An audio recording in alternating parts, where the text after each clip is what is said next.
मैं एक बहुत सुनसान जगह पे आया हूँ जो हॉन्टेड है।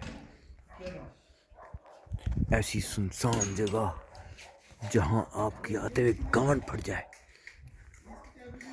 मैं खामोशी से ये जिन्होंने डाली है किसी की बुंड में देने के लिए। मैं बिल्कुल उस जगह पे पहुंचा हूँ जहाँ सब जगह कब्जा है जिन्नों का। देखिए, मैं आप लोगों को कुछ कहने नहीं आया, मुझे नुकसान ना पहुंचाइएगा, बूंद ना मार दीजिएगा। ऐ जिन्नो, मैं तुम लोगों की और तुम मेरी बूंद ना ले लेना। जिन्नों को मैंने पैगाम दे दिया है।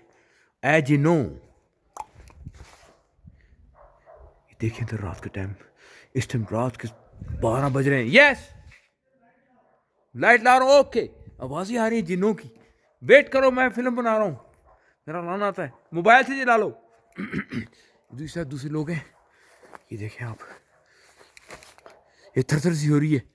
ओ या भैन चो, कोई जुदाई कर रहा है इधर। ये गेट है और जिन जो है ना, ये जो निशान नज़र आ रहा है ये ब्लेयर विच प्रोजेक्ट का है। ये जिनों का निशान है। इसमें अगर दरमियान में उंगल डाल दी जाए तो जिन आपको लन फेर देंगे। ओ भैन चोद, ये देखें दूर तक। तेरी भैन,